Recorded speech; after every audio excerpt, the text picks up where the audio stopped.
So we are here with a missionary from the Mormons, but you guys mission in the Philippines for how many years? 1 year and 4 months.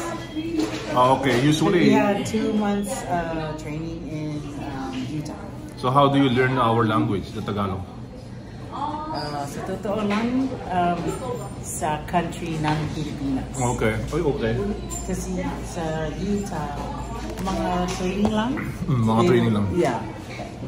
Basics, pero I learned Tagalog in the Philippines. Okay.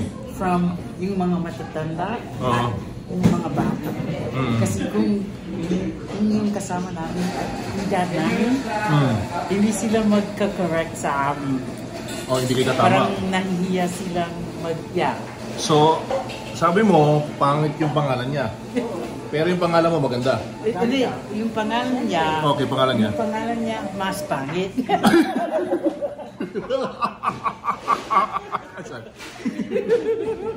Hey, do you understand our language? No, I don't understand. Try it. Say it, pangit. Pangit. Pangit means... Pangit ka. Oh no!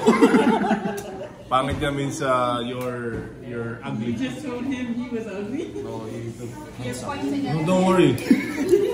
I'm not offended. It's just a word. So matagal din kayo sa Pilipinas. Oh, ikaw? 18 months. 18 months. Kasi meron kami mga estudyante na Mormons din. Usually pag lalaki, if you're in a mission, if you're a male, it's 2 years, right? Yeah. Oh, you're not Mormon. Okay.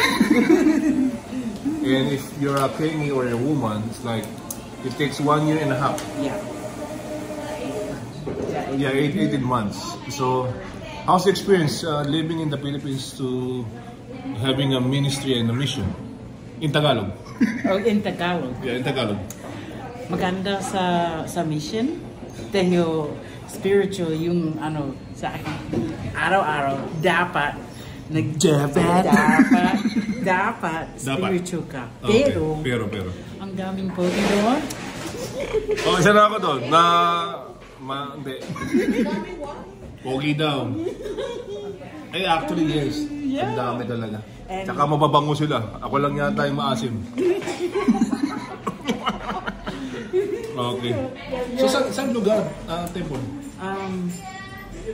Sa San Pablo. Oh, wow. San Pablo, Laguna. Laguna, yes. I was in Laguna. Tanawan, Batangas.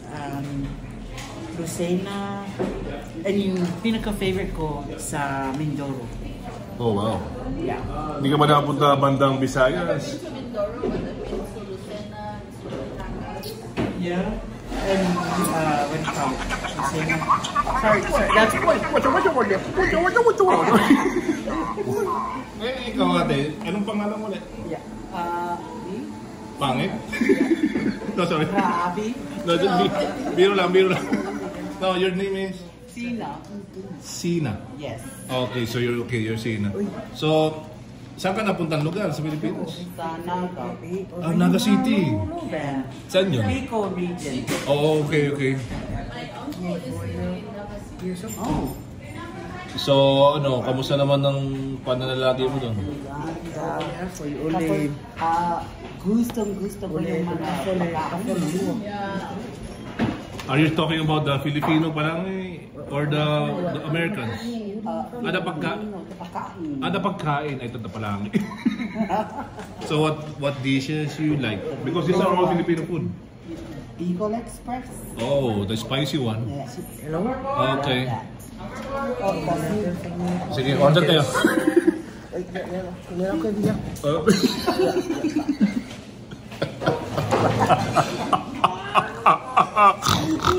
Kuya, so before I was a teacher. That's how I met Kuya. So how many years you teach before? Because 8 years. Oh wow.